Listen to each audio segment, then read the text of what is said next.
Oke, untuk pembahasan selanjutnya setelah kita menemukan rumus regresi atau mencari rumus regresi linear berganda, lalu menghitung besarnya pengaruh X1 dan X2 terhadap Y, baik secara parsial maupun secara simultan. Nah, untuk selanjutnya kita melakukan pengujian hipotesis statistik penelitiannya. Jadi ada pengujian hipotesis statistik itu kita bagi dua, yaitu pengujian signifikansi, pengujian hipotesis signifikansi secara parsial dan pengujian hipotesis secara simultan. Nah, untuk pengujian secara parsial yaitu menggunakan uji T, itu ada di koefisien. Nah, di sini udah ketahuan nilai T dan nilai signifikansinya. Yang kita cek dari nilai signifikansinya. Sedangkan yang untuk signifikansi simultan kita pakai nilai pengujian uji F. Nah, ini ada di tabel ANOVA. Jadi tabel ANOVA-nya bisa kita copy dulu. Tabel ANOVA kita copy ke Excel.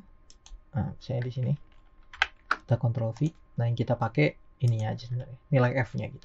Nah, kita bikin tabel dulu biar gampang. Nah, di sini misalnya tabelnya adalah pengujian signifikansi. Nah, gitu. Lalu di sini isinya ada variabel, ada nilai signya, nilai signifikansinya gitu, dan penarikan kesimpulan gitu. Nah, ini bisa kita merge dulu, ditengahkan, lalu kita sesuaikan dikit. Nah, oke gitu. Nah, ini variabelnya X1, X2, ini yang dua secara parsial, X1 sendiri, X2 sendiri, dan yang ketiga X1 dan X2 secara simultan ya. Jadi X1 dan X2 secara langsung. Nah, ini untuk nilai signifikansinya yang X1 dan X2 secara parsial ini kita lihat di sini, kita sama dengan kolom ini, tarik H7, enter gitu. Yang X2 juga sama dengan, kita klik yang DR-nya di sini. T signifikansi untuk X2. Oke gitu. Nah, yang X1 dan X2 kita lihat yang di ANOVA.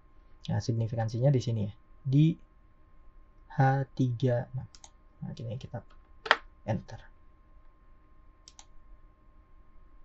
Oke. Nah, ini bisa kita tahu bahwa nilainya karena dia sudah, kan syaratnya pengujian nilai signifikansi itu dengan uji T dan uji F adalah apabila nilai signifikansinya lebih kecil dari 0,05 atau di bawah 5%, artinya dia signifikan, baik secara simultan maupun secara parsial gitu. Nah, jadi ini udah ketahuan nilai signifikansi T-nya untuk X1 sebesar 0,00, dia lebih kecil dari 0,05, jadi ini dia signifikan. Lalu X2-nya juga lebih kecil dari 0,05, jadi dia signifikan. Dan yang X1 dan X2 secara simultan lebih kecil juga dari 0,05, jadi dia juga signifikan. Oke. Nah, ini selanjutnya tinggal kita tabelnya kita sesuaikan gitu.